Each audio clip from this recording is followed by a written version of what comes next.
హల్లెలూయా, హల్లెలూయా, హల్లెలూయా. గతించినటువంటి వారంలో మనము ఒక మాటను చదువుకొని దానిని మనము కొనసాగించుకుంటూ మధ్యలోనే ఆ వర్తమానాన్ని ఆపి ఈ వారంలో దాన్ని కంటిన్యూ చేద్దామని అక్కడ ఆపడం జరిగింది. ఆ వాక్య భాగంలో ఉన్నటువంటి మూల వాక్యాలను చదువుకొని మనము కాస్త ముందుకెళ్దాం. పోయిన వారములో చెప్పినటువంటి మాటలో 107వ కీర్తన ఒకసారి చదువుదాం. 30వ వచనంలో 107వ కీర్తన 30వ మాట చదివి మనము గతించిన వారంలో చెప్పుకున్న వాక్యాన్ని జ్ఞాపకం చేసుకొని దానికి కొనసాగింపుగా ముందుకెళ్దాం.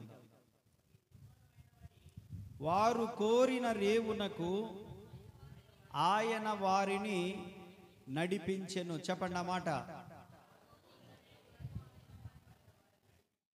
ఇది గతించిన వారంలో మనము మాట్లాడుకున్నటువంటి మాట. ఓడల గురించి మనము నేర్చుకుంటున్నాం. మొదటి ఓడ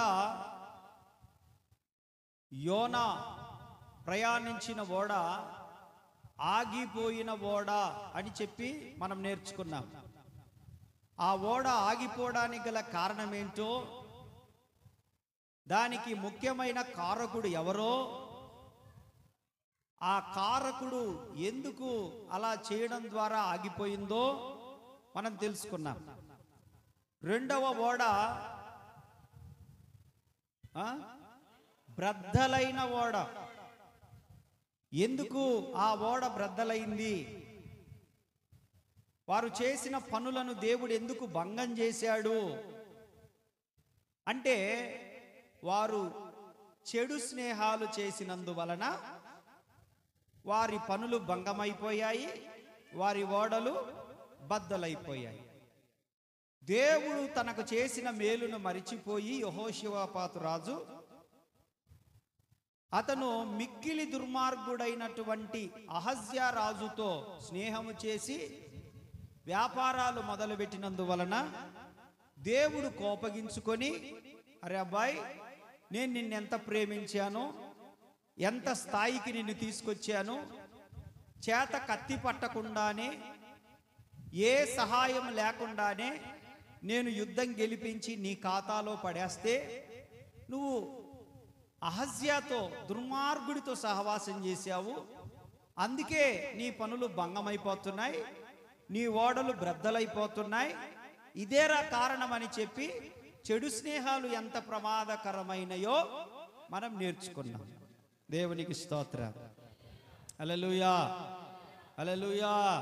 కాబట్టి చెడు స్నేహాలు ఎలాంటివి చెప్పండి? ప్రమాదకరమైనయా కాదా? కాబట్టి ప్రార్థనా పరులతో సహవాసం చేయాలని, మన మంచి కోరుకొని మనతో మన కొరకు ప్రార్థించే వారితో మనం ఉండాలని, పరిశుద్ధమైన సంఘాన్ని మనం సహవాసం చేయాలని, దేవునితో మన సహవాసం ఉండాలని, దైవజనులతో మన సహవాసం ఉండాలని, మన కొరకు ప్రార్థించే సంఘముతో మన సహవాసం ఉండాలని చెప్పి గతించిన వారంలో మనము నేర్చుకున్నాం. అలా చెయ్యకపోతే పనులు భంగమైపోతాయని, మన కుటుంబాలు బద్దలైపోతాయని దేవుని వాక్యం మనకు స్పష్టం చేసింది. కాబట్టి ఈరోజు దాని కొనసాగింపుగా 3వ ఓడ గురించి మనం నేర్చుకుందాం. ఓకేనా? హలో, ఉన్నారా? ఇక్కడ ఉన్నారా? స్తోత్రం చెప్పండి. మంచిది. 3వ ఓడ గురించి మనం నేర్చుకుందాం. 3వ ఓడ యెహెజ్కేలు గ్రంథము 27వ అధ్యాయము 27వ వచనం. యెహెజ్కేలు గ్రంథము 27వ అధ్యాయము 27వ వచనంలో మరొక ఓడ గురించి మనం నేర్చుకుందాం.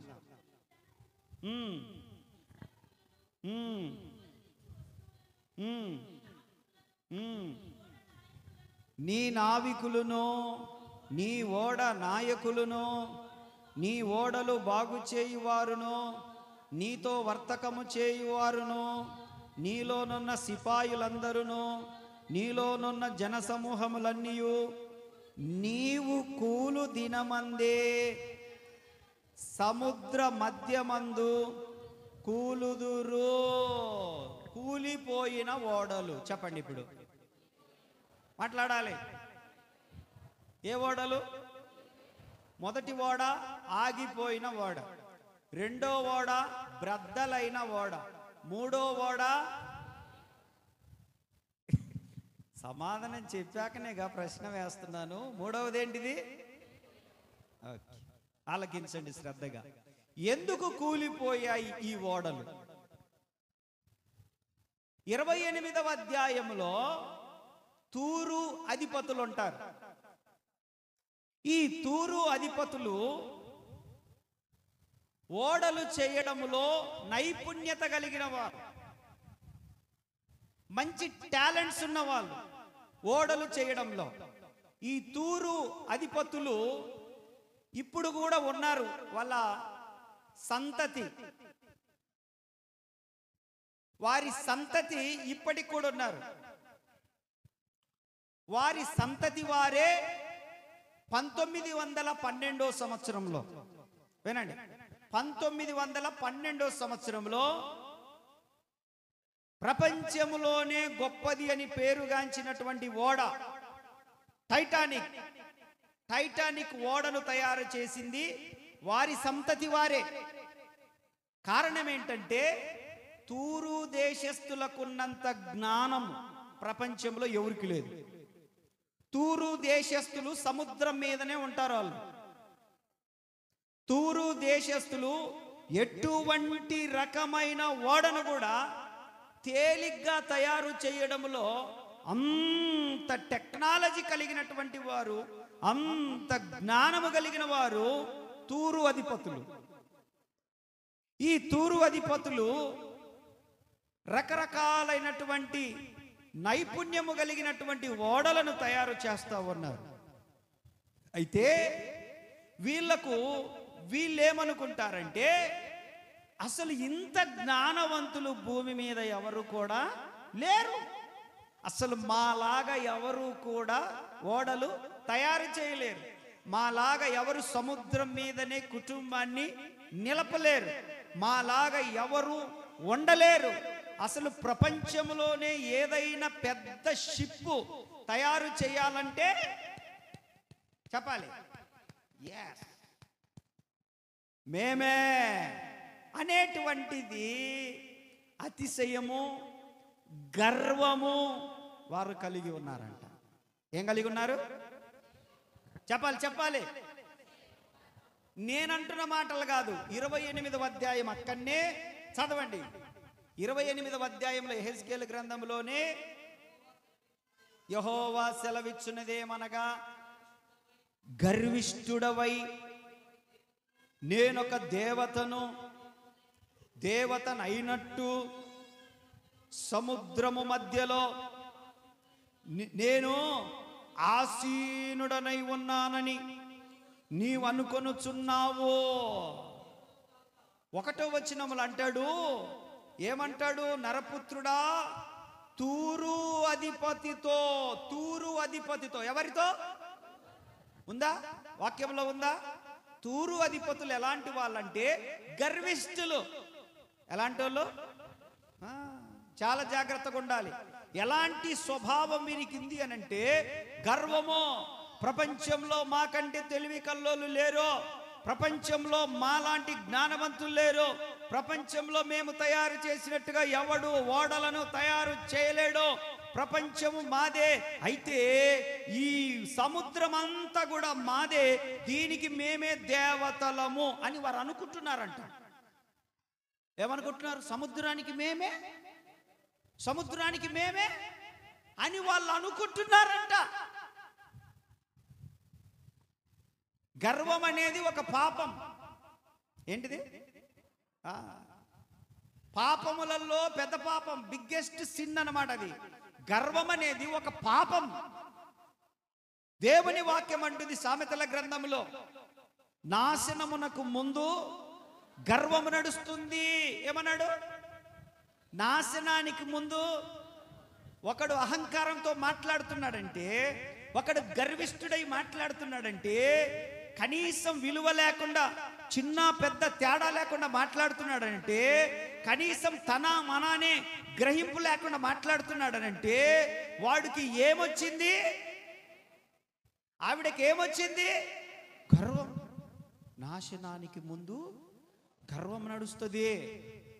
కాబట్టి అటువంటి అహంకారమైన మాటలు మాట్లాడేటోళ్ళు ఉన్నప్పుడు మీరేమనుకోవాలంటే, అరే వీళ్ళకు నాశనము దగ్గర పడ్డది కాబట్టి ఈ రకంగా వాదోపవాదాలు, ఈ రకంగా గొడవలు, ఈ రకంగా మాటలు, ఈ రకమైనటువంటి వ్యతిరేకతలు, ఈ రకమైన శత్రుత్వాలు, ఇవన్నీ ఏంటంటే నాశనానికి దగ్గర పడ్డదరా వీళ్ళకు, అందుకే ఇలా మాట్లాడుతున్నారు. దేవునికి స్తోత్రం. ఈ తూరు అధిపతులు కూడా గర్విష్ఠులు. అయితే వీరేమనుకుంటున్నారంటే, ఈ సముద్రానికి మేమే దేవతలము, మేమే దేవులమని దేవునికి కలిగిన అభిప్రాయాన్ని వీరు చదువమాట. నీవు దేవుడవు కాకపోయినా మానవుడివి అయ్యుండి కూడా దేవునికి ఉన్నంత అభిప్రాయం నీకు. చూడండి చూడండి చూడండి చూడండి, వీళ్ళు ఏమనుకుంటున్నారంటే, వీళ్ళు దేవుళ్ళు కాదు, మనుషులే. వీళ్ళు మనుషులే, కానీ వీళ్ళు ఏమనుకుంటున్నారు? వీరి మనస్సులో మేమే దేవుళ్ళం అనుకుంటున్నారు. వాళ్ళు ఏమనుకుంటున్నారు? దాన్ని ఏమంటారు? అంటారా లేదా? హలో, అంటారా లేదా? మేమే చేయగలము, మేము తప్ప ఎవరు చేయలేరంటే ఏందని అర్థము? ఏంది అర్థము? కొంతమందికి ఆత్మీయ అతిశయం ఉంటుంది, ఆత్మీయ గర్వం ఉంటుంది. మాలాగా ఎవరు పాడలేరు అనేది ఏంటిది? ఇది మాలాగా ఎవరు ప్రార్థన చేయలేరు. ఏంటిది ఇది? మాలాగా కానుక ఎవరు ఇవ్వలేరు. ఏంటిది ఇది? మాలాగా ఆరాధన చేయలేరు. ఏంటిది ఇది? మాలాగా అల్ల వాళ్ళు ఇలా వండలేరు అనేది ఏంటిది? ఆత్మీయ గర్వం. ఎప్పుడైతే ఈ గర్వం నీ లోపలికి వస్తుందో, దేవుని వాక్యం అంటుంది, నీవు కూలిపోయే సమయం దగ్గరకు వచ్చిందని గుర్తుపెట్టుకో. దేవునికి స్తోత్రం. హల్లెలూయా. పేనుకు పెత్తనం ఇస్తే, చెప్పండి ఏంది? పేనుకు పెత్తనం ఇస్తే తలంతా మంగళ శాపోడితో పని లేకుండా గొరికి పెట్టిందంట. కొంతమందికి చిన్న పని అప్పగిస్తే ఇంకంతే, అక్కడికి ఎవరిని రానియరు. ఇంకా అరే నాయన, నువ్వు కాస్త తెలివిగా ప్రవర్తిస్తావని, జ్ఞానయుక్తంగా నడుచుకుంటావని, కొంచెం ఆ నాలెడ్జ్ ఉందా, నీకంటే తెలివి కల్లోళ్ళు లేరని కాదు, నీకంటే పాడేటోళ్ళు లేరని కాదు, నీకంటే వాక్యం చెప్పేటోళ్ళు లేరని కాదు, నీకంటే కానుకలు ఇచ్చేటోళ్ళు లేరని కాదు, నీకంటే ఆదివారం వచ్చేటోళ్ళు లేరని కాదు, నీకంటే సేవకుని సంఘాన్ని బాధ్యతగా పట్టించుకుంటోళ్ళు లేరని కాదురా తండ్రే. ఈ ఆత్మీయ గర్వం నశించునుగాక. హల్లెలూయా, హల్లెలూయా, హల్లెలూయా. గర్విష్ఠుల యొక్క ఓడలేమైపోతాయి? కూలిపోతాయి. గర్విష్ఠుల యొక్క కుటుంబాలు ఏమైపోతాయి? కూలిపోతాయి. గర్విష్ఠుల యొక్క వ్యక్తిగత జీవితం ఏమైపోద్ది? కూలిపోద్ది. గర్విష్ఠుల ప్రార్థనా జీవితం ఏమైపోద్ది? చెప్పండి. దేవునికి స్తోత్రం. హల్లెలూయా, హల్లెలూయా. ఒక అతను అన్నాడు, సింగరు, మంచిగా పాటలు పాడే సింగరు, నేను యేసు ప్రభు పాటలే పాడను, నేను అన్ని సినిమా పాటలే పాడతాను అని అన్నాడు. ఆ ఇంటర్వ్యూలో ఆ యాంకర్ అడుగుతా ఉన్నాడు, ఎందుకండి అందరూ అన్ని రకాలై పాడుతున్నారుగా, ఇప్పుడు ఎస్పి బాలసుబ్రహ్మణ్యం అన్నారు, ఆయన చక్కగా పాడుతూనే ఉన్నాడుగా, క్రైస్తవులై పాడుతున్నాడు, ముస్లింలై పాడుతున్నాడు, హిందువులై పాడుతున్నాడు, మీకేంటి అని అంటే, నాకు యేసు ప్రభు అంటేనే గిట్టదు, అందుకని నేను యేసు ప్రభు పాటలు తప్ప నువ్వు ఎవరి పాటలు ఇచ్చినా పాడతానన్నాడు. గట్టిగా సంవత్సరానికి గొంతు క్యాన్సర్ వచ్చింది. ఏ క్యాన్సర్ వచ్చింది? ఇప్పుడు పాడడం పక్కన పెట్టు, మాట్లాడలేకపోతున్నాడు. ఎందుకు? గొంతులో నుంచి వేసిండు పైపు. ఏంటిది? ఎక్కడి నుంచి వేసాడు పైపు? జాగ్రత్త జాగ్రత్త జాగ్రత్త, ఆత్మీయ గర్వము తొలగిపోవును గాక. హల్లెలూయా. మనం ఏ స్థాయిలో ఉన్నా మరుగైపోవాలి, మనం ఏ స్థాయిలో ఉన్నా తగ్గించుకోవాలి, మనం ఏ స్థాయికి ప్రభు మనల్ని తీసుకొచ్చినా మనం లోబడి ఉండాలి. మన యొక్క యాటిట్యూడ్ కనపడకూడదు, మనం మరుగైపోవాలి. మనలో నుండి దేవుని యొక్క పరిమళ సువాసన రావాలి, దేవుడు కనపడాలి ప్రజలకు.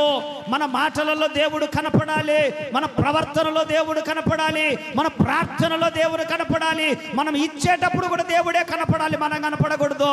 మనం పరిచర్య చేసేటప్పుడు దేవుడే కనపడాలి, మనం కనపడకూడదు. మనం ఏమి చేసినా ఆయన ఫోకస్ అవ్వాలి. ఆమేన్ ఆమేన్. ఆయన ముఖ దర్శనమే కనపడాలి ప్రభువులో. హల్లెలూయా.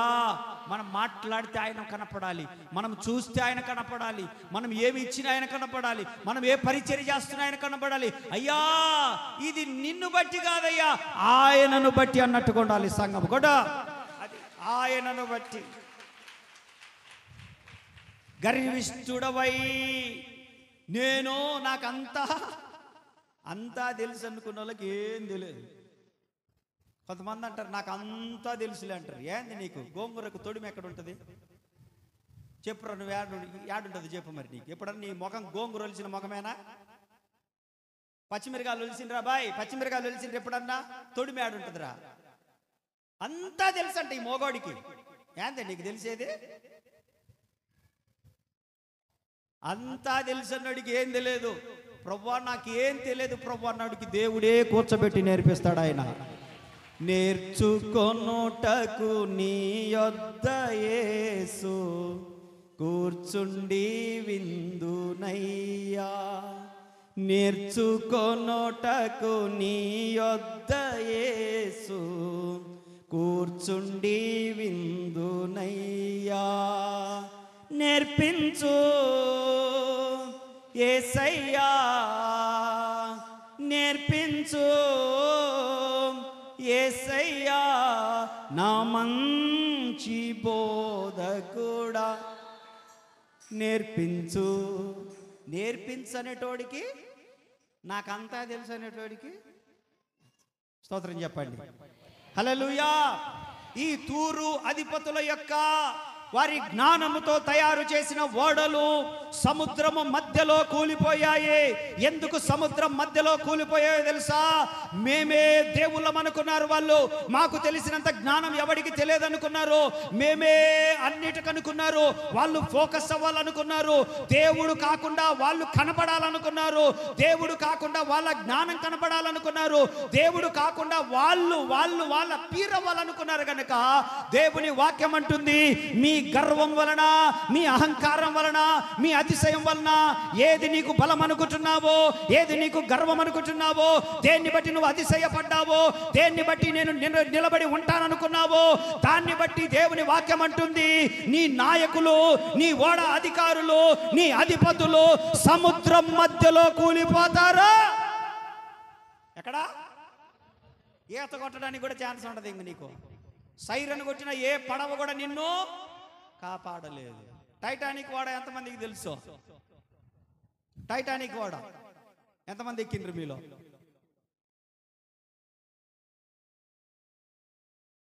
1912లో ఎవరున్నారు ఈడ? ఉన్నారా అన్న? ఎవరన్నా ఉంటారా? 1912 ఈడ ఉంటే 1912లో ఉన్నోళ్ళు అయితే పండ్లన్నీ ఊడిపోయి ముఖమంతా ముడతబడి చేతులన్నీ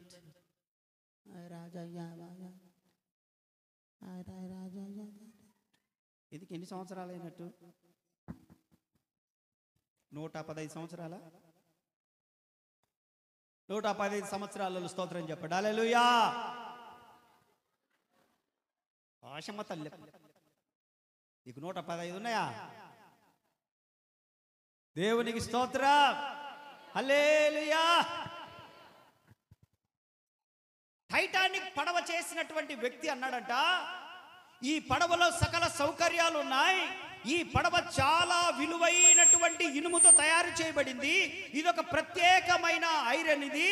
కాబట్టి ఇది దేవుడు కూడా ముంచలేడన్నాడంట. ఏందంట? ఆయన జోలు ఎందుకురా?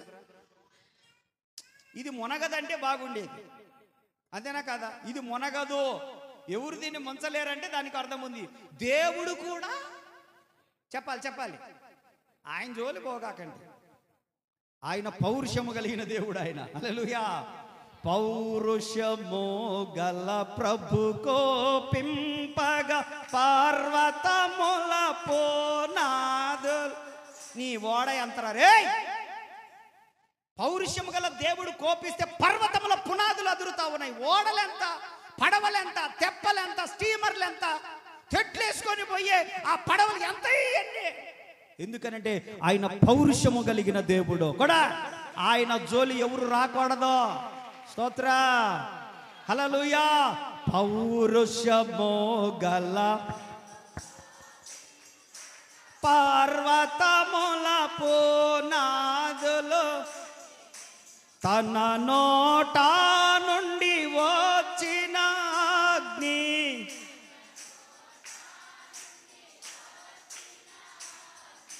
దహించి వేసెను.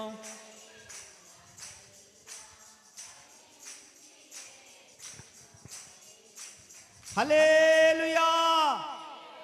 కాబట్టి ఎప్పుడైతే ఈ టైటానిక్ సంబంధించినటువంటి వారు దేవుడు కూడా దీన్ని ముంచలేడు అన్నాడో, దేవుడు అనుకున్నాడు నా దాకా ఎందుకు లేరా, మంచుగడ్డ గుద్దుకొని అదే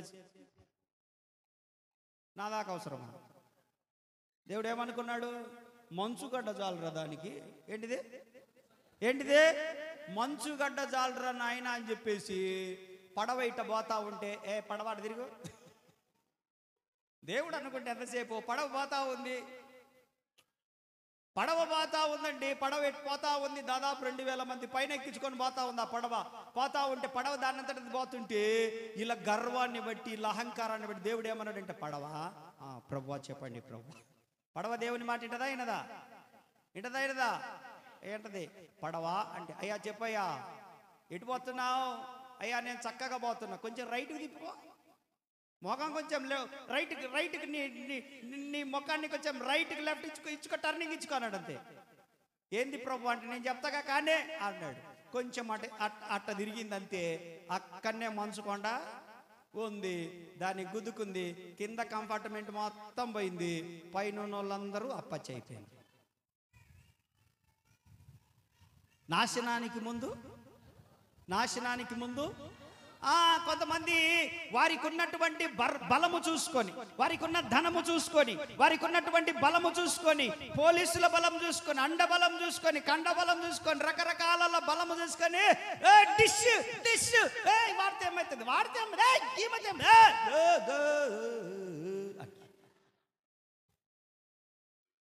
యేసు ప్రభు వాళ్ళ దగ్గర లేడు.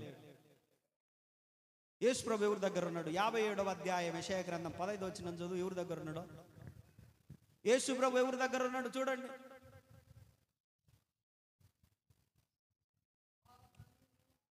మహాగణుడును, మహోన్నతుడును, పరిశుద్ధుడును, నిత్య నివాసియును ఇలాగ సెలవిచ్చుచున్నాడు.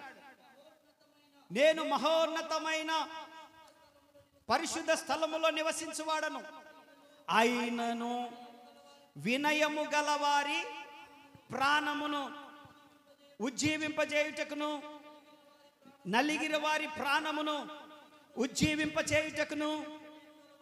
ఇదిగో వినండి. వినయము గలవారి వద్ద ఉంటాను, దీన మనస్సు గలవారి వద్ద నివసించుచున్నాను. కొట్టు చప్పట్లో. ఎక్కడ ఉంటానయ్యా నేను? ఎవడైతే వినయంగా ఉంటాడో, ఎవడైతే దీన మనస్సు కలిగి ఉంటాడో వారి దగ్గర నేను, గర్విష్ఠుల దగ్గర మాత్రము, అహంకారాల దగ్గర మాత్రము, అతిశయపరుల దగ్గర మాత్రము, అంతా నాకు తెలుసుకున్న అనే దగ్గర మాత్రము యేసయ్య ఉండడు. అయ్యా నాకేం తెలియదయ్యా, అయ్యా నేను నిస్సహాయకుడనయ్యా, అయ్యా నువ్వు సహాయం చేయాలయ్యా, నీవే నా బలమయ్యా, నువ్వే నా అతిశయమయ్యా, నువ్వే నా ధైర్యమయ్యా అని మనం అడగగలిగితే యేసయ్య మన మధ్యలోనే ఉంటాడు, మనతోనే ఉంటాడు. అప్పుడు మన కుటుంబం అనే ఓడ కూలిపోకుండా కాపాడుకుంటూ వస్తాడు ఆయన. చెప్పు స్తోత్రం చెప్పు.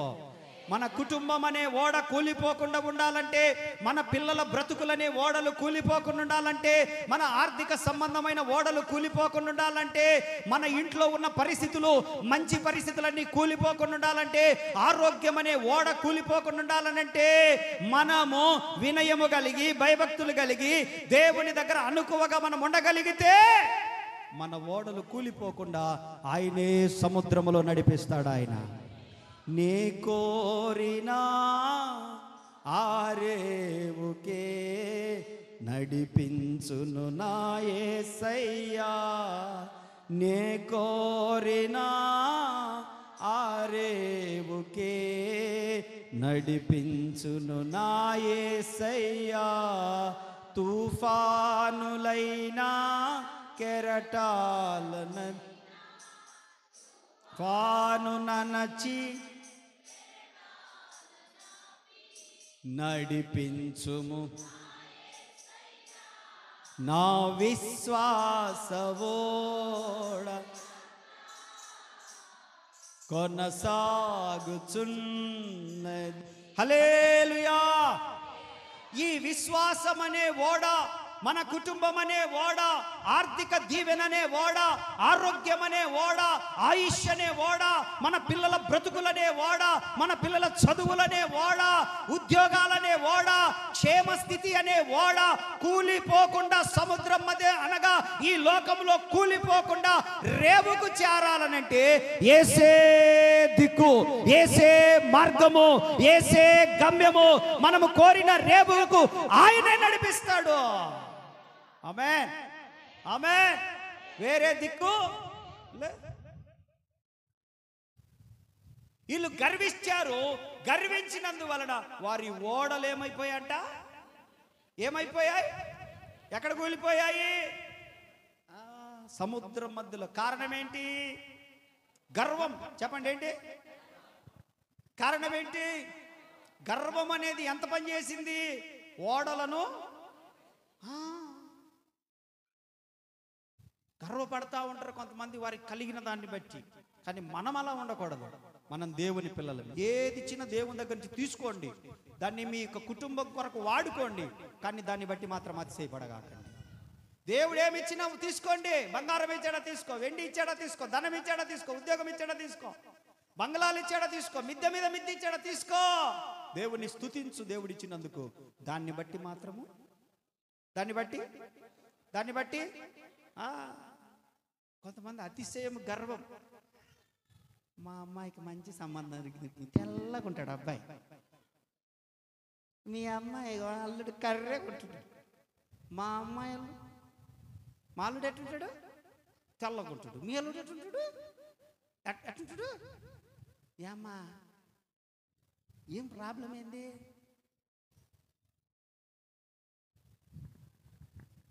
అతిశయం. ఏంటిది ఇది?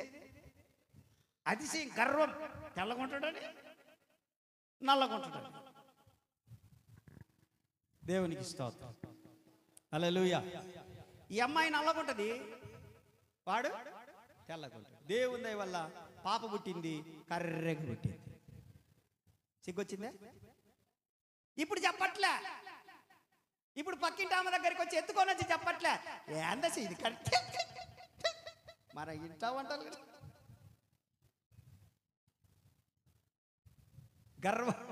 గర్వమొద్దు, అతిశయమొద్దు. దేవుడు ఎవరికి ఎవరిని వాళ్ళని ఇస్తాడు. ఆమేన్, హల్లెలూయా. మీరు ఎర్రగుంటే ఎర్రమట్టి, నల్లగుంటే నల్ల మట్టి, పసుపు కలర్లో ఉంటే పసుపు మట్టి, అంతే. మట్టి ఇటు అనండి. ఎర్రటోళ్ళు కూడా అనండి. నాకైతే నల్లగా వచ్చింది, మీకు తెల్లగా వస్తుందేమో సొత్త. సాల్మా నాను నీకు ఎట్టొచ్చదో? అక్కడ నువ్వు అనక్క స్వప్నక్క మీకు ఎట్టొచ్చదు సొత్తటే. శాంతమ్మ నీ కూతురు నన్నమనే. ఏదది శాంతం? నీ కూతురు నన్నమని ఎట్టొచ్చదో చూస్తా. దానికి బొమ్మ లాంటి పిల్ల పుట్టింది. నీ కూతురుకైనా నల్లగానే వచ్చది, మాకైనా నలుపు నారాయణ మెచ్చు. ఇది గ్యారంటీ కలర్. చేతనైతే దీన్ని మార్చండి. మీరన్న ఎండలో తిరిగితే ఎర్రగా అయిపోయి కమిలిపోతారు. మాది ఇంకా నిగనిగలాడతాయి నల్లగా. Nobody can change. హల్లెలూయా. చెప్పరే స్తోత్రం చెప్ప. నేను మీ పక్షాన ఉన్న ధైర్యంగా ఉండండి. మీరు మీ పక్షాన ఉన్న నేను. మనదంతా ఒక దళం, రాజన్న దళం ఇది. Praise the Lord. హల్లెలూయా. వద్దు ఈ అతిశయాలొద్దు. దేవుడు మనకు దేవుడై ఉన్నందుకు గర్వపడదాం. మనం ఆయన మనకు ప్రభు అయినందుకు గర్వపడదాం. ఆయన సన్నిధిలో మనమల్ని లోకంలో నశించిపోకుండా, నరకానికి వెళ్ళకుండా రక్షించుకొని పరలోక భాగ్యం ఇచ్చాడని గర్వపడదాం. కొడుచపట్లు అది గర్వం మనకి. అది అతిశయం. లోకంలో నశించిపోకుండా, పాపములో పడిపోకుండా, దుర్నీతిలో చిక్కుకొని పోకుండా, మన కొరకు ప్రాణము పెట్టి, మన కొరకు రక్తము కార్చి, మన కొరకు సమాధి చేయబడి తిరిగి 3వ దినాన లేచి పరలోకానికి వెళ్ళి నా బిడ్డలరు ఉన్నారు భూమి మీద అని మధ్యాకాశమునకు మన కోసం రాబోతున్న దేవుని బట్టి గర్వపడాలి. మనం మన కోసం రాబోతున్న దేవుని బట్టి అతిశయపడాలి. మన కోసం సార్వత్రిక సంఘంలో నీవున్నావు. సార్వత్రిక సంఘంలో నీవున్నావు. పవిత్రురాలైన కన్యక లెక్కలో నువ్వున్నావు. అందును బట్టి అతిశయపడు. పరలోకం నీదైనందుకు అతిశయపడు. స్వాస్థ్యంను అనుభవించబోతున్నావు, అందుకు అతిశయపడు.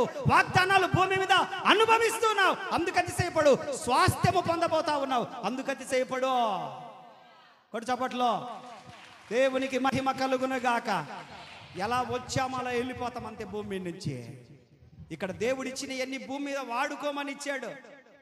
ఎంత పెద్ద కోటీశ్వరుడైనా ఈ నుంచి చిల్లి గవ్వ కూడా, ఎంత పెద్ద కోటీశ్వరుడైనా ఈ భూమి నుంచి ఏమి తీసుకుపోయారు. ఎందుకు గర్వం? ఎందుకు అతిశయం?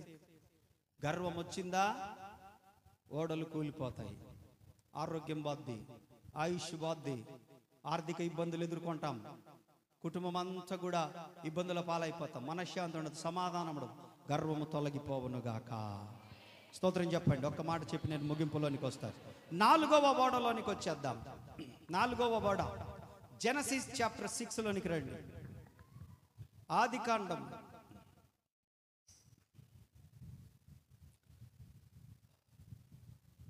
నేను ముగిస్తున్నాను. ఒక 10-15 నిమిషాలు మాట్లాడుకొని మనం ముగించుకుందాం.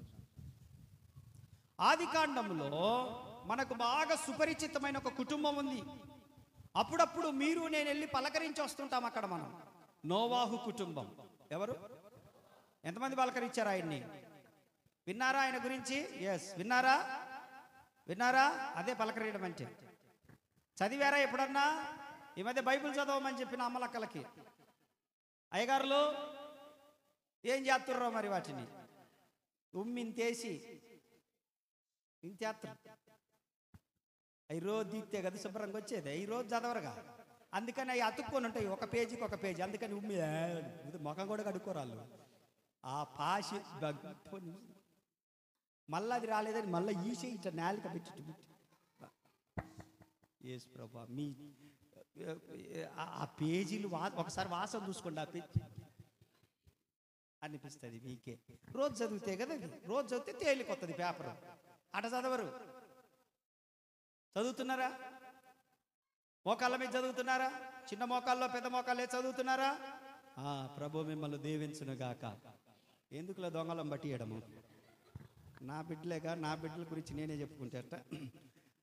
6వ అధ్యాయంలో వినండి. 6వ అధ్యాయంలో నోవాహు కుటుంబం ఉంది. నోవాహు గురించి దేవుని స్టేట్మెంట్ చదువునానా? 6వ అధ్యాయం 1వ వచనంలో స్టేట్మెంట్ చదువు. నోవాహు నీతిపరుడును, తన తరములో నిందారహితుడునై ఉండెను. నోవాహు దేవునితో కూడా నడిచిన వాడని మంచి స్టేట్మెంట్ చూస్తా ఉన్నాం మనం. వినండి, నేను కొద్ది మాటలు చెప్పేస్తాను, నేను ముగిచ్చేస్తాను. ఇంకా బైబిల్ అంతా మూసేయండి, అవసరం లేదు. కొద్దిసేపు చెప్పి నేను ముగిస్తాను. 4వ మాట ఏంటనంటే ఈ నోవాహు ఓడ. చెప్పండి, నోవాహు ఓడ అంటే 4వ ఓడలో మనము రక్షణ ఓడగా రాసుకోవాలి. మనం దాన్ని రక్షణ ఓడ. చెప్పండి, మొదటి ఓడ పేరేంటి? ఆగిపోయిన ఓడ. రెండవ ఓడ పేరు బద్దలైన ఓడ, మూడవ ఓడ పేరు కూలిపోయిన ఓడ, నాలుగో ఓడ పేరు రక్షణ ఓడ అని రాసుకోండి. రక్షణ ఓడ. చెప్పండి. నోవాహుకు దేవుడు ఒక టాస్క్ ఇచ్చాడు. నోవాహు, మరికొద్ది రోజులలో ఈ భూమి అంతా కూడా లయమైపోద్ది. భూమి మీద ఉన్న మనుషులందరూ చనిపోతారు. ప్రచండ వర్షము నేను కురిపించబోతా ఉన్నాను. అంతకు ముందు ఎన్నడూ కూడా వర్షం అంటే తెలియదు. మంచుతోనే పంటలు పండేటి. 6వ అధ్యాయానికి ముందు వర్షం కనపడదు మనకు. జెనసిస్లో, ఆదికాండంలో 6వ అధ్యాయానికి ముందు మనకు కనపడదు. దేవుడు అంతకు ముందు పంటలన్నీ కూడా దేవుడు మంచుతో పండించేవాడు. అయితే దేవుడు అన్నాడు నోవాహుతోటి, నోవాహు, నీవును నీ కుటుంబమును అదేవిధంగా ఆ పక్షులు, జంతువులు, రకరకాలన్నీ కూడా జతలు జతలు జతలు జతలు ఓడలోనికి తీసుకొనిరా. 3 అంతస్తుల ఓడ కట్టు. ఎన్ని అంతస్తులు? 3 అంతస్తులు. ఇప్పటికీ టర్కీ దేశంలో దాని ఆనవాళ్ళు మనకు కనపడతాయి. టర్కీ దేశంలో అయితే 3 అంతస్తుల ఓడ కట్టు. ఎందుకు ప్రభువా అనంటే, నేను ఈ భూమిని అంతా కూడా వర్షముతోటి నింపి వారందరిని నేను చంపబోతున్నాను. అయితే నువ్వు సువార్త ప్రకటించు. ఎవరైతే నీ మాటలు నమ్మి సువార్తను అంగీకరించి దేవుణ్ణి నమ్ముకొని ఈ ఓడలోనికి వస్తారో వాళ్ళందరూ రక్షించబడతారు. మిగతా వాళ్ళందరినీ నేను తుడిచిపెట్టేస్తాను అని దేవుడు చెప్పాడు. దేవునికి స్తోత్రం. దీనికి ఏమైంది? ఏందేమెమ్మదాన్ని బయట. అందుకే ఈమె కాడ ఉండాలి. మీ పెద్దమ్మ కాడ ఉంటే నీకు సేఫ్టీ. పిల్లలందరికీ పెద్దమ్మల కాడ, అవ్వల కాడ ఉండండి. మీ అమ్మల కాడికి పోయినరంటే మీకు బజ్జింతమే. ఇంకా దాన్ని ఎవరు ఆపరేరు ఆ సైరాన్ని. దేవునికి స్తోత్రం. హల్లెలూయా.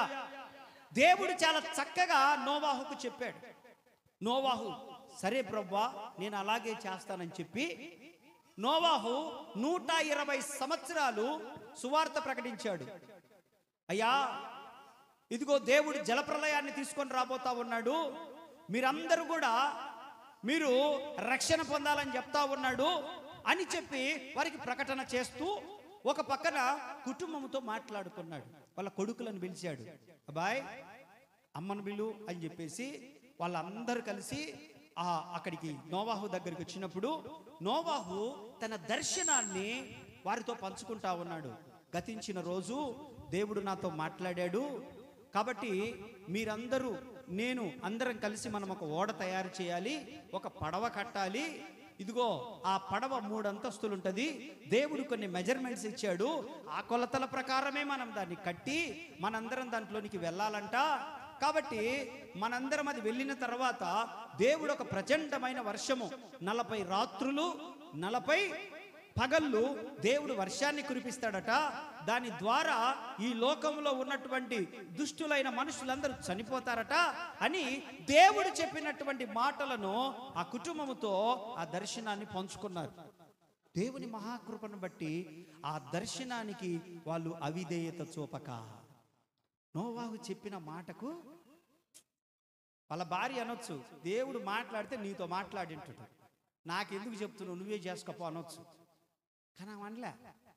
పిల్లలు అనొచ్చు, ఎందుకు నాన్న మా తలకాయ తింటావు, దేవుడు దేవుడు దేవుడు అని లేచిన కాడి నుంచి నీ దరిద్రమే మాకు పట్టింది, ఎందుకు ఎంత గోల, పని చేసుకుంటే బతికేదానికి మనకెందుకు నాయన ఈ దర్శనం అనొచ్చు. కానీ కొడుకులు కూడా అనలేదు. కోడళ్ళు ఉన్నారు, అమ్మా దేవుడు నాతో ఇలా మాట్లాడాడు అని అంటే వాళ్ళు అనొచ్చు, మామయ్య మాకెందుకు ఈ బాధలన్నీ, మేమేందో మీ ఇంటికి కోడళ్ళుగా వచ్చినాం, మాకు ఈ తిప్పలన్నీ ఎందుకు, మేమేడ కడతాము ఆ ఓడ, మేమేడ కీలు పూస్తాము, మేమేడ తాళ్ళు లాగుతాము, మేమేడ కర్రలు మోస్తాము మేము అని అనలేదు వాళ్ళు. ఎందుకనంటే వాళ్ళు దేవుని దర్శనానికి వాళ్ళు కట్టుబడి ఉన్నారు వాళ్ళంతా. స్తోత్ర. ఈ రోజులలో కోడన్లైతే ఇక్కడ ఉన్నటువంటి చెంచా ఈడబెట్టరు. ఎందుకనంటే నిన్ననే సిస్టర్ 3rd మంత్ వచ్చింది నాకు, నిన్ననే డాక్టర్ అన్నాడు, అమ్మా నువ్వు పరుపు మీ నుంచి దిగొద్దన్నాడు మేడం. అమ్మ నీకు తాడు మంతుకే పరుపు మీ నుంచి దిగొద్దన్నాడా? పరుపు మీ అంతా మా అత్తయ్య చేస్తుంది. అత్తమ్మ ఏమో పండుకోని ఉంటుంది, అంత అత్తమ్మ చేస్తుంది. నీళ్లు బాత్రూంలో అత్తమ్మ పెడుతుంది, భర్త పెడతాడు, వాళ్ళందరూ చేస్తూ ఉంటుంటారు. ఆమెకు 9 నెలలకు రావాల్సిన కడుపు 5వ నెలకే వస్తుంది. ఈమెకు లేజినెస్ పెరుగుతుంది, ఉమ్మనీరు సరిగా ఉండదు, రక్తము సరిగా ఉండదు. 9వ నెలలో అదే డాక్టర్ అమ్మంటది, అమ్మా నువ్వు మొన్నటిదాకా సులువైన కానుపు అవుతావు అనుకున్నా కానీ నీకు బేబీ 3 కేజీలు పెరిగినందువలన ఇప్పుడు నిన్ను పండబెట్టి అదే 2 కేజీలు ఉంటే నువ్వు మామూలుగా డెలివరీ అయ్యేదానివి తల్లి. దానికి కారణం ఎవరు? డాక్టర్ అమ్మే. డాక్టర్ అమ్మ ఏమనేది, అమ్మా నువ్వు ఇక్కడున్న శంషా, ఇక్కడున్న బకీటా. ఇది వరకు కడుపుతో ఉన్నోళ్ళు కడుపుతో ఉండి కూడా పనులు చేసి చేసి బాత్రూంలలో పోయి డెలివరీ అయిన వాళ్ళు ఉన్నారా లేరా? ఇంటిలోనే డెలివరీ అయిన వాళ్ళు ఉన్నారు. హాస్పిటల్కు పోతూ పోతూ దారిలోనే ఎడ్ల బండ్లే కదా ఇదివరకు, ఎడ్ల బండ్ల మీద డెలివరీ అయిన వాళ్ళు ఉన్నారు. ఇప్పుడు 60 డజన్ సార్లు తిప్పుకొని కానీ పండబెట్టి కొయ్యట్ల వాళ్ళని 50,000 తీసుకొని. అవునా కాదు? తిప్పడం ఎన్నిసార్లు? 60 డజన్ సార్లు. ఈమెకు చిన్న నొప్పి, మమ్మీ మమ్మీ మమ్మీ ఏడి నొప్పులు, మమ్మీ మమ్మీ తంతునుడు మమ్మీ. వీళ్ళ కంగారుకు డాక్టర్ పోసుకునేదానికి బ్రహ్మాండంగా ఉంది. వీళ్ళు పని చెయ్యరు, ఆ పండుకున్న పడకన్నా ఎత్తరు. అది 38 సంవత్సరాల పడక. అది ఎందుకు? హైటెక్ కోడలు. ఏ టెక్కు? దంచుకుండేది పోయింది, అంతా మిక్సీ పెట్టి గట్టిగా అది పట్టుకోవడమే. దంచేది లేదు కదండి, దంచేది ఉందా? ఎవరన్నా వీళ్ళు దంచుతుండ్రా? మిక్సీలు అంటే ఏందన్నా చిచ్చా అని చెప్తే బర్రట్టుండే, అది పట్టుకుంటే చాలా అయిపోతుండే. ఇంకేడ పని లేదు. ఇది వరకన్నా బాత్రూమ్ పోవాలంటే అంత దూరం పోవాలా, ఇప్పుడు ఇంట్లోనే యాడికి తిరుగుతుర్రు మీరు? డాక్టర్ అమ్మా నువ్వు వాకింగ్ చెయ్యండి అంటే వాకింగ్ చెయ్యదు, ఇంత తినింటుంది ఆ రోజంతా. ఆ పప్పులని, ఈ జ్యూసులని, అయ్యని, మళ్ళీ ఈయనకు తెలియకుండా ఆమె తెచ్చి పెడుతుంది, ఆమెకు తెలియకుండా ఈయన తెచ్చిపెట్టి ఆ పొట్టను 9వ నెల పొట్ట కాదు 16వ నెల పొట్టలాగా చేసి 2 పుట్టాల్సిన కడుపు ఒక్కళ్ళకే తయారు చేసి 3 కేజీలు 3.5 కేజీలు. నా కూతురు ఎంత బాధపడుతుందమ్మా, నా కూతురు అమ్మో అని ఈమె ఏడుచుంటుంది. హైటెక్ కోడలు మీరు కాదులే, దేవునికి స్తోత్ర. ఏ టెక్కు కోడళ్ళు? ఈ హైటెక్కు హార్ట్ అటాక్లు వస్తున్నాయి హైటెక్ కోడలతోటి. ఆ పని ఇట చెయ్యరు, ఈ పని అట చెయ్యరు, కూర్చోమంటే కూర్చోరు, లేయమంటే లేయరు. ఇట ముందుకు సోఫాలు అనుకొని టీవీ రిమోట్ పట్టుకొని ఇట చూస్తారు. అమ్మా రాజన్న వచ్చిండమ్మా, లేచి ఆ కిచెన్ దాకా పోయి గ్లాస్తో నీళ్లు తేమంటే ఆంటీ నేను లేయలేకపోతున్నా ఆంటీ మీరే అందుకోండి. రాజన్న వస్తే ఎవడొస్తే వాళ్ళకి లేయరు. వాళ్ళు డైరెక్ట్గా వాళ్ళ ఇంటికాడికి అంబులెన్స్ రావాలా, డైరెక్ట్గా కొయ్యి కొయ్యి కొయ్యి కొయ్యి కొయ్యి అని అంబులెన్స్ వస్తే అప్పుడు ఇట్ట పట్టుకొని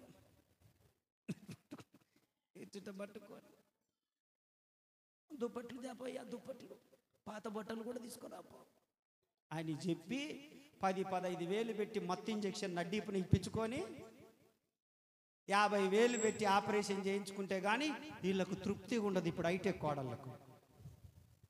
స్తోత్ర. హల్లెలూయా హల్లెలూయా. మీలలో పాతోళ్ళు ఉన్నారు చాలామంది, అస్సలు కత్తి పడకుండా డెలివరీ అయిన వాళ్ళు ఉన్నారు. 3 కాన్పులు 4 కాన్పులు 5 కాన్పులు. స్తోత్ర. నేను అప్పుడప్పుడు చెప్తా ఉంటాను. మొన్న వెళ్ళొచ్చిన దేవరాజు గట్టుకు, నిన్న శుక్రవారం కూడా వచ్చారు 15 మంది దాకా బెడ్లంతా. అక్కడ బేబెక్క అని ఉంటుంది, మన విశ్వాసేలే, మన బిడ్డలే, మనమే బాప్తిస్మం ఇచ్చింది. బేబెక్క అని ఉంటుంది. 7 మంది పిల్లలు. ఎంతమంది? 7 మంది. ఇంకా రన్నింగ్లోనే ఉంది వ్యవహారం, ఇంకా కట్టవలేదు. నిజం నేను చెప్పేది, అడుగండి. తెలుసా? నీకు తెలుసా? ఆ బేబెక్క చాలా మంచిది. అంగన్వాడీలో పనిచేస్తుంటుంది. నేను అన్నాను అక్క ఇంకెవరికి ఇవ్వ కదా, అంగన్వాడీలో వచ్చి మీ పిల్లలే కదండి. ఊరికన్నా ఎవరన్నా ఇంటే ఏంటన్నా అంటే నార్మే 7 మందిని తీసుకెళ్ళి కూర్చోబెడుతుంటివి. పాల పీకలన్నీ వాళ్ళయ్యా, పాల డబ్బాలన్నీ వాళ్ళ, గుడ్లు వాళ్ళయ్యా, చిక్కీలు వాళ్ళయ్యా. ఇక ఏమేమి పెట్టేది మీరు? అక్క అమ్మ ఒడి పడ్డదా అని అడిగిన. మొన్న పోయినలే, అది మీటింగ్, ఇది పేపర్ ఇచ్చి అందరినీ రమ్మని చెప్దామని పోయినా. అమ్మ ఒడి పడ్డదా అండి? 3 పడ్డదన్నా, 4 పడలేదంటే ఎంత బాధో. గవర్నమెంట్కి కూడా తెలిసింటది లెక్క. నువ్వు అన్ని ఎత్తిపోతల పథకమే కదా, దాంట్లోటి అన్ని గవర్నమెంట్కి తెలిసి లెక్క సెటిల్ చేసింది లెక్క అంటే ఊరుకన్నా వీళ్ళందరూ ఏమనుకుంటారన్నా. నేనుండి ఆవులమ్మ తల్లి మరి ఇంకా బేబక్కకి ఏమన్నా ఆపరేషన్ చేయించినావా అంటే, ఇది ఆడ చేయించుకుంటుంది, వాడి ఆడ చేయిస్తాడు, వాడు చేయనియడు, ఇది చేసుకోదు. ఇది చెప్తే కదా వాడు చేయనిచ్చేది. ఎందుకక్క అనంటే 11 మందిని కనాలంట. ఎంతమంది? దేవునికి స్తోత్ర. కానీ దేవుని కృపను బట్టి ఒక్క ఆపరేషన్ లేదా ఆమెకు. ఎందుకు ఈ సబ్జెక్ట్ వచ్చిందంటే ఒక్క ఆపరేషను లేదా, అన్ని నార్మల్ కాన్పులే. ఆమెకు ఏం వాత, అదేదో గుర్రపు వాతమా ఇది అంటారే, ఆ వాతం వచ్చి చావు బతుకుల మధ్యలో ఉన్నది సిద్ధాయిపాలెంలో. ఓన్నో అని ఫోన్లో ఏడుతా ఉంది. సరే అని చెప్పి పోయిన బండేసుకొని పోతే పాపం చావు బతుకుల మధ్యలో ఉంది. ఆ డెలివరీ అయ్యి ఆమెకు అది వచ్చిందంట. అది వచ్చి ఆడోళ్ళకి అది వస్తే చచ్చిపోతారో ఏదో చెప్తా ఉంది. అన్నా నా పని అయిపోయింది, నా పిల్లల పరిస్థితి ఏంది, నా 6 బిడ్డల పరిస్థితి ఏందని అరుస్తా ఉంది. అప్పటికి 6 మందిలే. 6 పరిస్థితి ఏందన్నా అంటే నేను చెప్పా, నువ్వు క్రికెట్ టీము తయారు చేసేంత వరకు నువ్వు జావలే అని చెప్పిన. ఆమె టార్గెట్ 11 మంది. క్రికెట్ టీము కూడా వాళ్ళందరూ నవ్వుతున్నారు. క్రికెట్ టీం ఏందన్నా అంటున్నారు. ఆమెకు తెలుసులే అని చెప్పిన. దేవునికి స్తోత్రం, హల్లెలూయా.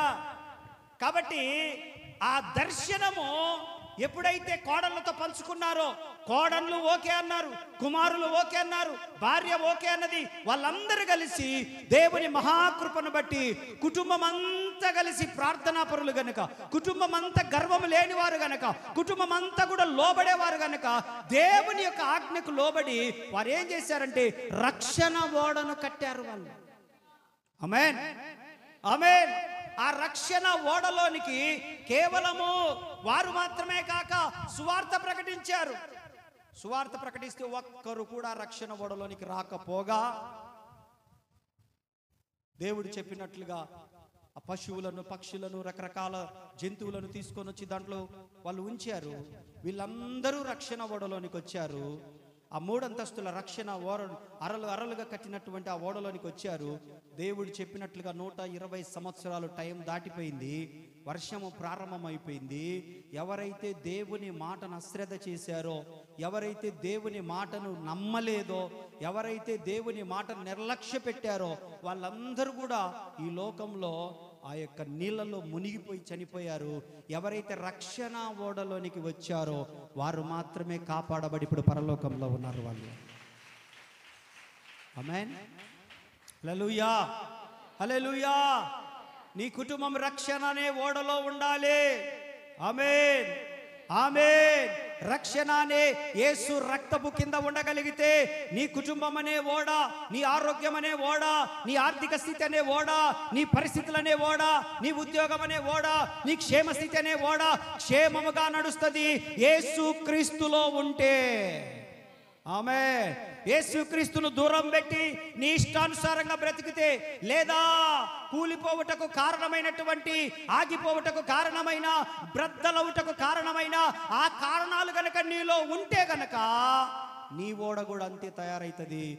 లేదు, నోవాహులాగా నేను దేవుని మాట వింటాను, నోవాహులాగా దేవుడు చెప్పినట్లు చేస్తాను, నోవాహులాగా దేవుడు నడవమన్నట్లు నడుస్తాను, నోవాహులాగా దేవుని మాట నేను ఆజ్ఞలన్నిటి పాటిస్తాను, అలాగ బ్రతుకుతాను, అలాగ జీవిస్తాను అని చెప్పి గనక నువ్వు తీర్మానం చేసుకోగలిగితే నీ ఓడ నిలబడి ఉంటుంది, కనాను చేరుతుంది. దేవుని వాక్యం అంటుంది, వారు కోరిన రేవునకు ఆయన వారిని. అందరూ మోకరిద్దాం.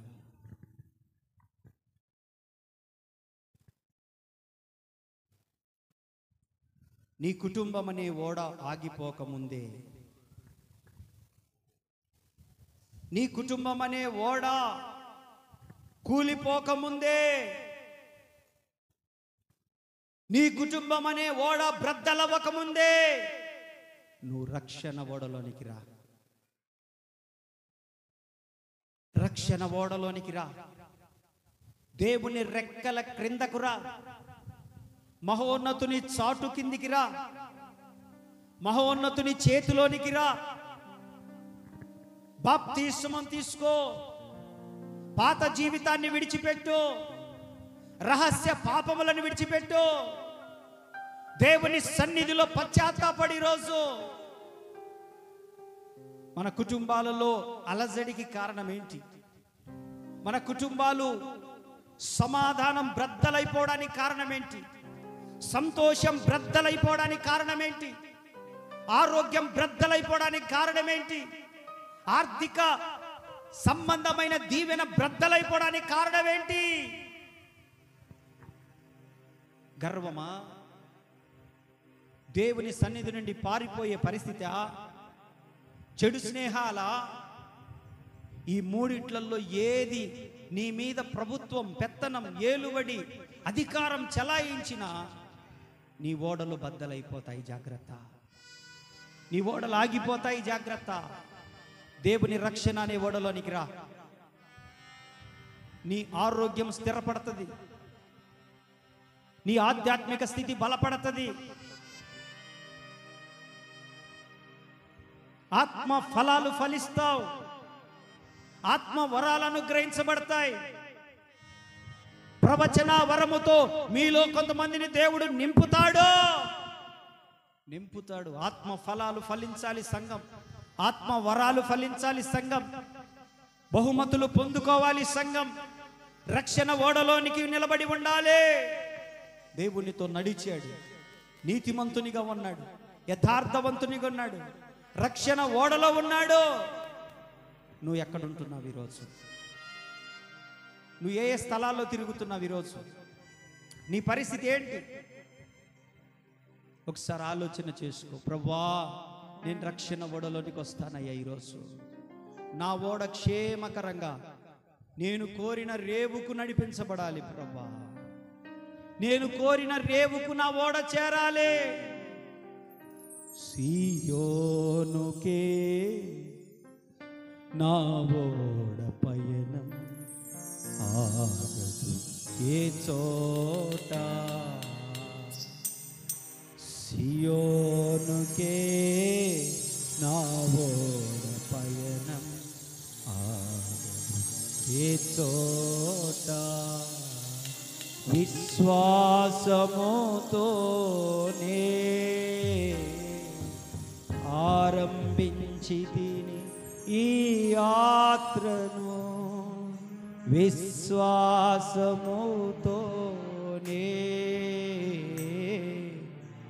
ఆరంభించితిని ఈ యాత్రను. నీ కోరిన ఆరేవుకే, నీ కోరిన ఆరేవుకే నడిపించును నా యేసయ్యా. నా విశ్వాసవో యాత్ర కొనసాగుచున్నది. నా విశ్వాసవో యాత్ర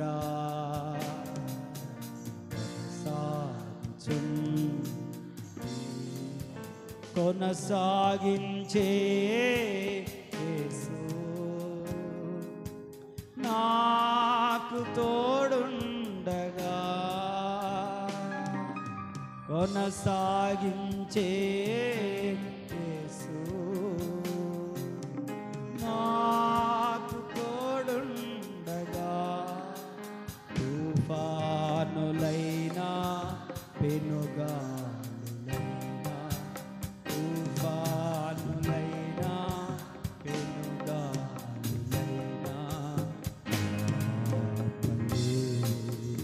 నా యాత్రను ఆపలేవు.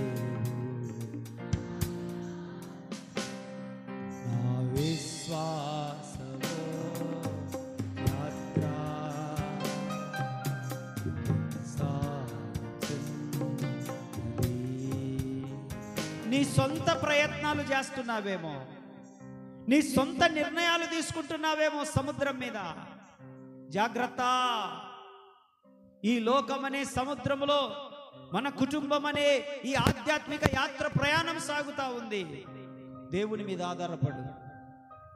చుక్కాని అయిన పరిశుద్ధాత్మని మీద ఆధారపడు. నావికుడైన యేసు క్రీస్తు మీద ఆధారపడు. నాయకుడు యజమానుడైన యెహోవా మీద ఆధారపడు. నిన్ను కోరిన రేవుకు నడిపించేది ఆయనే. ఎవ్వరు నడిపించలేరు, ఎవ్వరు నడిపించలేరు. నేను కూడా నడిపించలేను. పరిశుద్ధాత్ముడు నడిపిస్తాడు, యేసయ్య నడిపిస్తాడు, తండ్రి నడిపిస్తాడు. ఆయనతో కనుక నువ్వు సహవాసం చేస్తే నీకు సమాధానం కలుగుతుంది, నీకు నెమ్మది కలుగుతుంది. చెడు స్నేహాలు మానేసేయి. ప్రస్తుతానికి అవి నష్టమైన తర్వాత నీకు లాభాన్ని కలిగిస్తాయి. తర్వాత పర్మనెంట్గా ఇబ్బంది పడే కంటే ప్రారంభంలో నువ్వు విడిచిపెట్టుకుంటే మంచిది కదా. ధైర్యంగా ఉండు, నమ్మకంగా ఉండు, ఆధ్యాత్మిక జీవితంలో స్థిరంగా ఉండు. నీవు కలిగి ఉన్న ఆధ్యాత్మిక జీవితాన్ని కొనసాగించు. గర్విష్ఠుడవై ఉన్నావో దెబ్బతింటావు, దెబ్బతింటావు. దేవదూతల్నే దేవుడు పడద్రోశాడు, వాళ్ళు గర్విష్ఠులైనందుకు. తూరు అధిపతుల యొక్క ఓడలు ప్రపంచంలోనే ప్రఖ్యాతిగాంచినవి సముద్రం మధ్యలో కూలిపోయాయి గర్వించినందుకు. జాగ్రత్త. నీవు నేనెంత దేవుని సముఖంలో వద్దు. దేవుడు అంటున్నాడు, వినయము గల వారి దగ్గర నేను ఉంటాను, దీన మనస్సు కలిగిన వారి దగ్గర నేను ఉంటాను. నువ్వు అలా ఉండగలిగితే దేవుడు పరిస్థితులను మార్చేస్తాడు, సహాయం చేస్తాడు. మనం కోరిన రేవుకు మనం వాళ్ళు నడిపిస్తాడు. కెరటాలు వచ్చినా, సుడిగుండాల వైపు వెళ్తున్నా, రకరకాలైన తుఫానులు వచ్చినా, అలజడులు వచ్చినా, ఎంత మాత్రం జడివాన వచ్చినా అప్పగించకుండా దేవుడు మనమలో నడిపిస్తాడు. క్షేమంగా నడిపిస్తాడు, గమ్యానికి నడిపిస్తాడు. ప్రేమ కలిగిన తండ్రి, విశేషమైన నీ కృపను బట్టి వందనాలు.